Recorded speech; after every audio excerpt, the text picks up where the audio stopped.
آج ایک گناہ ایسا ہے کہ جس کے بارے میں بڑا سخت جو ہے ایک فرمان موجود ہے کہ خود اللہ، حالانکہ قرآن مجید میں اللہ کا یہ حکم ہے کہ اللہ کا یہ فیصلہ ہے کہ میری مسجدوں میں آیا کرو، میری مسجدیں جو ہیں یہ اللہ کے گھر ہیں، ٹھیک ہے جی، بلکہ بنانے کے بارے میں ملتا ہے کہ من بنا مسجد للہ بن اللہ لہ بیتا فی الجنہ، کہ جو اللہ کے لیے مسجد بناتا ہے اللہ اس بندے کے لیے جنت میں ایک گھر بناتا ہے، ٹھیک ہے۔ اتنی بڑی جو مسجد بنائے کا مفس کتاتن، اگرچہ ایک پرندے کے گھونسلے کے برابر کی، ٹھیک ہے جی، اتنا تک حکم ہے کہ اور مسجد کے حوالے سے ہے کہ میرے گھر میں آیا کرو، میرے گھر میں آنا جانا رکھا کرو، اور یہ بھی ہے کہ جو بعد میں جو اپنے گھروں میں نماز پڑھتے ہو اس کا ثواب کچھ اور ہے، جو مسجد میں نماز آ کے پڑھتے ہو اس کا ثواب کچھ اور ہے، پھر مسجد میں بھی آ کر جماعت کے ساتھ جو نماز پڑھتے ہو اس کا ثواب کچھ اور ہے، یعنی گویا مسجد کی فضیلت بتائی جا رہی ہے کہ مسجد میں آؤ، اللہ خود کہہ رہا ہے کہ میرے گھروں میں آؤ کیونکہ یہ مسجدیں میرے گھر ہیں، ٹھیک ہے جی، مسجد جو ہیں یہ زمین پر میرے گھر ہیں۔ اور قرآن مجید کی آیت ہے کہ ومن اظلم ممن منع مساجد اللہ ان یذکر فیہ اسمہ وسعی فی خرابها، اس انسان سے بڑا ظالم کون ہوگا جو اللہ کے گھر میں ہی اللہ کا ذکر کرنے سے منع کرے،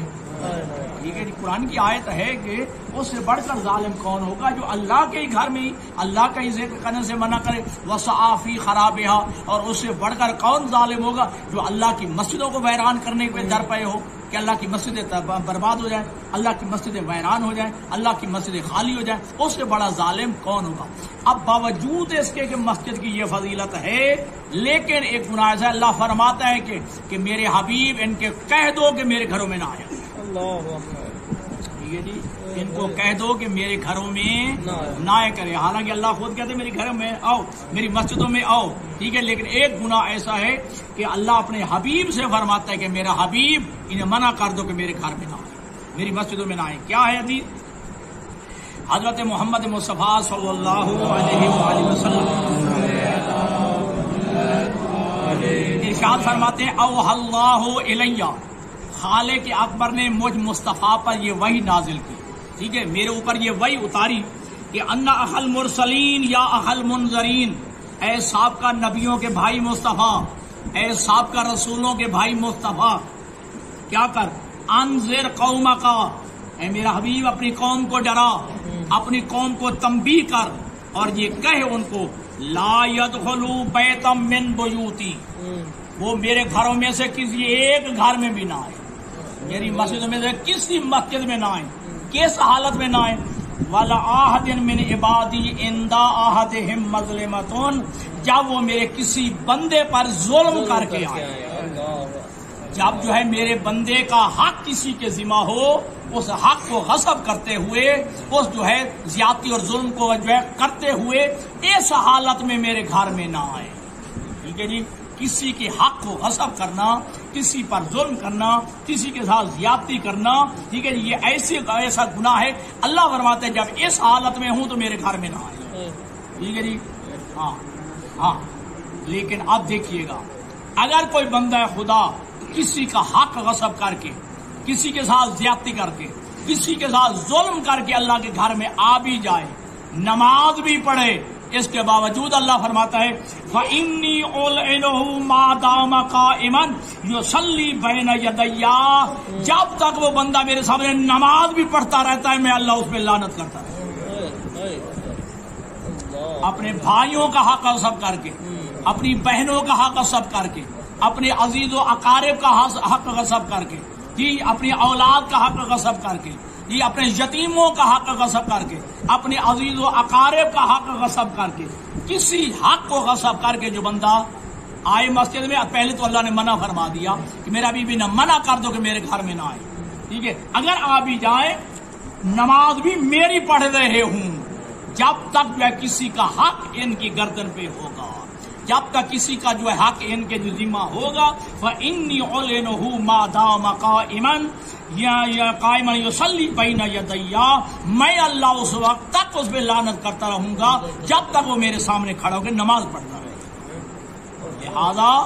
اپنے ذمہ اپنے سر کسی کا حق نہیں ہونا چاہیے، حق خدا بھی نہیں ہونا چاہیے، حق رسول بھی نہیں ہونا چاہیے، حق اہل بیت بھی نہیں ہونا چاہیے، حق ائمہ بھی نہیں ہونا چاہیے، حق رشتہ دار بھی نہیں ہونا چاہیے، حق اعزاء و اقارب بھی نہیں ہونا چاہیے، یتیموں کا حق بھی نہیں ہونا چاہیے، ہمسایوں کا حق بھی نہیں ہونا چاہیے۔ اپنا حق ادا کر کے پھر اللہ کے گھر میں حق کے سادات، حق اہل بیت، ٹھیک ہے میں نے عرض کر دیا، حق کے سادات میں جو ہے وہ بھی کسی کے ذمہ نہیں ہونا چاہیے۔ جو اللہ اور اللہ کے رسول اور اہل بیت رسول کا حق ہے وہ ادا کر کے اس کے بعد جو ہے پھر والدین کے حق ہے، اولاد کے حقوق ہے، بیوی کا حق ہے، ٹھیک ہے، یتیموں کا حق ہے، غرباء فقراء و مساکین کا حق ہے، ہمسایوں کا حق ہے، علماء کا حق ہے، طلباء کا حق ہے، بہت سارے حقوق ہیں جو پورا ایک کتاب ہے امام زین العابدین علیہ الصلوۃ والسلام کی۔ اس پوری کتاب کا نام ہی ہے رسالۃ الحقوق، شاید اردو میں چھپ گئی ہو، رسالۃ الحقوق۔ اس میں امام علیہ السلام نے حقوق، جانور تک کے حقوق بتائے ہیں، ہمسایوں تک کے حقوق بتائے ہیں، مصاحبین کے حقوق بتائے ہیں، ٹھیک ہے جی، جو راہ چلتے کچھ دیر کے لیے آپ کے ساتھ سفر کیا ہے جی، گھنٹے 2 گھنٹے کے لیے بھی آپ کے ساتھ جو ہے صحبت اختیار کیا، اس کے حقوق بھی امام زین العابدین علیہ السلام نے ان کے حقوق جو ہے بیان فرمائے کہ جو کسی کا حق کھا کے میرے جو ہے مسجد میں آئے گا، جب تک حتیٰ کہ وہ نماز بھی پڑھتا رہے گا میں اللہ اس پر لعنت کرتا رہوں گا، حتیٰ یردا تلک المظلمہ، ہاں البتہ جب وہ اس زیادتی کی تلافی کر دے، جب اس حق کو جو ہے جو اس کے ذمہ ہے واپس کر دے، کسی کے ساتھ زیادتی کی ہوئی ہے تو اس کی معافی مانگ لے، تلافی کر لے، تو ہاں یہ ایک اور مسئلہ ہے، پھر اللہ کہتا ہے کہ ہاں اب میرے گھر میں آئے، ٹھیک ہے، اب جب میرے گھر میں آئے گا نماز پڑھے گا تو اس کی نماز بھی قبول ہوگی اور میری طرف سے اس پر رحمت بھی نازل ہوگی۔ اب اگلا جملہ قابل غور ہے، وَأَكُونُ سَمْعَهُ الَّذِي يَسْمَعُ بِهِ، اگر انسان یہ کام کر کے کسی کے حقوق ادا کر کے پھر میرے گھر میں آئے گا، کیا وہ ایسا کرے گا تو میں اس بندے کے کان بن جاؤں گا، الَّذِي يَسْمَعُ بِهِ، جس کے ذریعے وہ بات کو سنے گا، ہاں وَبَصَرَهُ الَّذِي يُبْصِرُ بِهِ، میں اس کی جو ہے آنکھیں بن جاؤں گا جس کے ذریعے یہ